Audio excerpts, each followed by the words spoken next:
Welcome everyone to week 2 Start, Sit, Stash, Quit. My name is Justin Boone, the lead fantasy analyst at theScore, and you know the drill by now. This week we are going over my favorite starts, my favorite sits. I'll give you a couple players that I think you should be preemptively stashing, and then we're going to talk about a couple players that I think you could probably give up on and quit already. Let's start with the guys that I think you should be starting though, and we'll go with a quarterback here.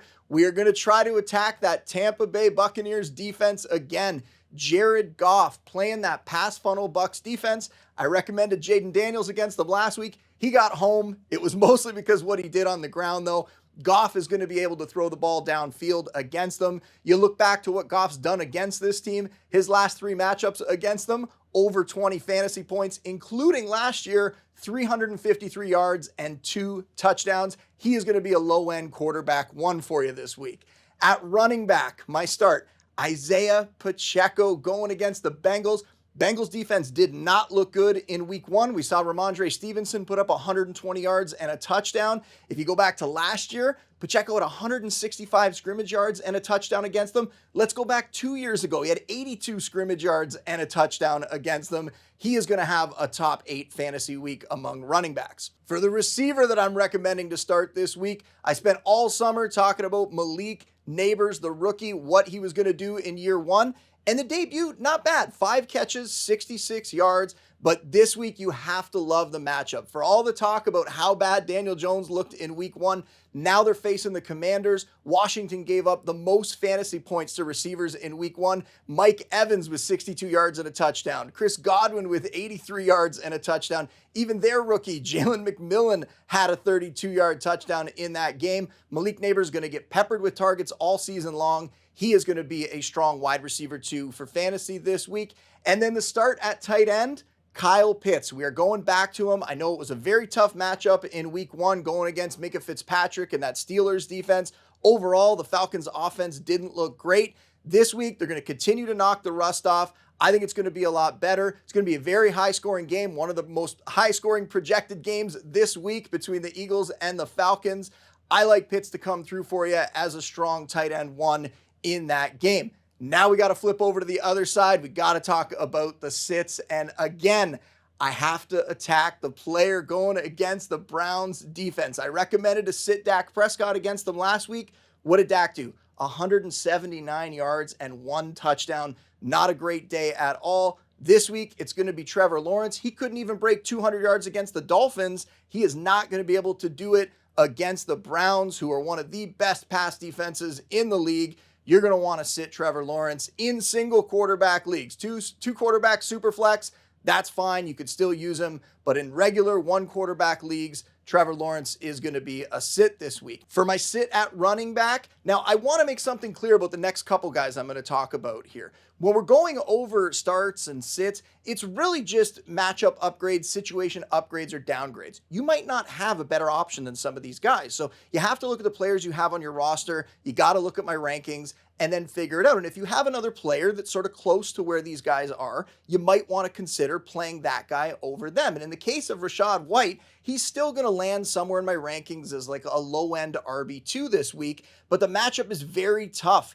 The Lions last year gave up the fewest fantasy points to running backs. In week 1, they went against Kyren Williams, who played 91% of the snaps for the Rams. He only came away with 54 yards from scrimmage. So this week, Rachaad White, after his week 1 performance where he had 15 carries for 31 yards, just terrible efficiency there, but he was able to save it with his receiving work. I don't know that we're going to be able to count on that week in and week out. He also has a rookie behind him in Bucky Irving who could potentially start to carve out a bigger role. So I'm a little bit worried that as Bucky Irving gets more involved, if we don't see White improve some of those efficiency metrics, is he a guy that you are going to be confident having in your lineup week in and week out? Just something to keep in mind. He is a guy that I would be trying to sit in this matchup if you have a similar or better option.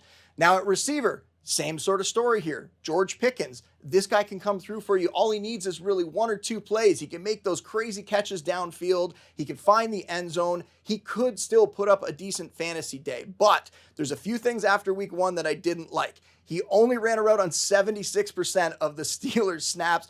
Do not like that at all for a number one receiver. He was still able to come through in the game. Will he be able to this week when he's going against that Broncos secondary? They were top 10 in terms of fewest fantasy points allowed to receivers last year. They just signed their star corner, Pat Surtain, to a new deal. In week 1, he shadowed DK Metcalf, held DK Metcalf under 30 receiving yards. There would be no reason for him not to shadow Pickens this week. I think that's going to be a problem. I'm looking at Pickens more as a wide receiver 3 and kind of a risky one this week versus where he normally would be in my rankings as a wide receiver 2.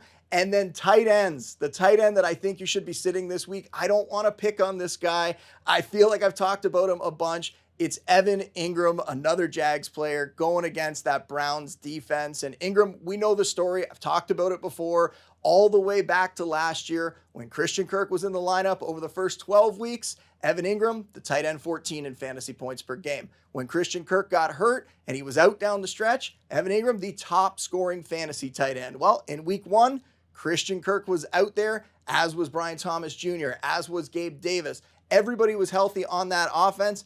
Evan Ingram, 1 catch, 5 yards on 4 targets. It's going to be an even tougher matchup this week going against the Browns.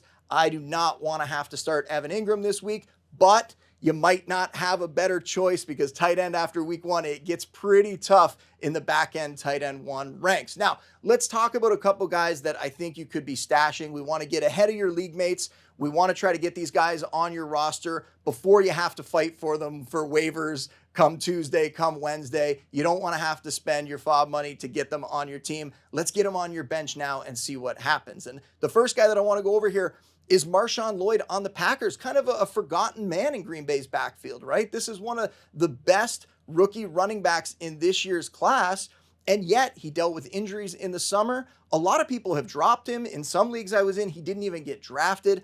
I think you want to go out and pick him up right now because at some point, Jordan Love is going to be back. You're not going out and getting Lloyd to try to use him in your lineup right now. You're throwing him on your bench. If he misses this week and he's out, you might be able to even put him in your IR spot, but you're grabbing him now because later in the season, he could potentially have a bigger role in that offense. And he's playing behind an older back in Josh Jacobs, a back who they're going to have to lean on during these weeks when Jordan Love is out. Could that cause problems for Jacobs down the road? If he's getting a ton of volume here early in the season, could he break down as the year goes along? Either way, the Packers notoriously over the years have liked to use multiple backs. Once Lloyd is healthy, I could see him getting involved in that offense. And as soon as Jordan Love gets back, this is going to be one of the most explosive attacks in the league. You want to get him on your roster right now. And then the other guy, I am shocked that he is still out there in so many leagues. Tyler Johnson on the Rams. Last week when Puka Nacua went out, it was Tyler Johnson that stepped up. Yes, Cooper Kupp has a role in that offense. Yes, Demarcus Robinson has a role in that offense. But Tyler Johnson was the one that came in for Nacua. That could continue. I still recommend, and I did this in my waiver wire column, that you should go out and get Demarcus Robinson if I had to pick between the two of them. But Tyler Johnson needs to be rostered because there is a chance, there is a path here to him being the second most productive receiver for the Rams this year behind Cooper Kupp. If Puka Nacua has to stay out longer than 4 games, which Sean McVay is already alluding to that being a possibility, might not be back until after the bye week. We might not see Puka until later in the season. You want to make sure that you are investing in this Rams passing attack. As long as Matthew Stafford stays healthy, these guys are going to be productive. So Tyler Johnson, the fact that he is still available in over 90% of leagues, that's wild to me. Make sure you go out and get him on your roster. Had a good day in week 1. We could see him do the same in week 2. Now, a couple guys that I think you could quit. And the first one here, I feel like we're piling on Kirk Cousins this week on No Timeouts, the Scores football show. We talked about Cousins, my concerns for him. I mean, he looked like an old quarterback coming off an Achilles tear. It was problematic. The matchup was difficult against the Steelers. They have a strong pass rush. Cousins still needs to knock the rust off, right? He's a couple months behind Aaron Rodgers in terms of recovering from the Achilles tear. Will we see him get better as the season goes along? I think so, but this is more just a roster management thing. I normally don't like to carry a second quarterback, so if we're talking about one quarterback leagues, why are you rostering guys like Cousins, like Aaron Rodgers, even like Matthew Stafford, I would much rather drop these guys, pick up an upside RB, an upside wide receiver, somebody that can make a bigger impact on your team. You should have one of the top 12, top 13 fantasy quarterbacks out there. You don't need to worry about stashing these guys. If something happens to your quarterback, you can go to the waiver wire. You could pick up somebody else. You will be fine, trust me. But you also know your league best. And if everyone in your league is rostering a backup quarterback, maybe you want to consider it. But the fact that Cousins is rostered in 57% of leagues right now, I think that's foolish. I think you could drop him for better options. And then the other guy, Dalton Schultz, 79% rostered.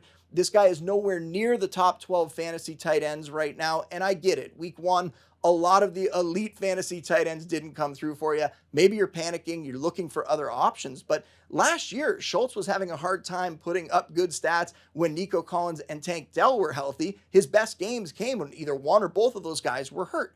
This year, not only are those two guys healthy, he also has Stephon Diggs and Joe Mixon to fight for targets and touches with. So Dalton Schultz, not somebody that's going to be consistent enough to be a starter in your lineup.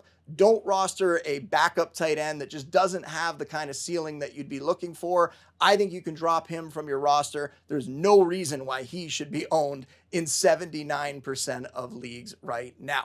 That is all for Start, Sit, Stash, Quit this week, though. If you want more, you can go check out all my content over on theScore. You can listen to theScore Fantasy Football Podcast, and make sure you're subscribing to theScore's YouTube channel as well.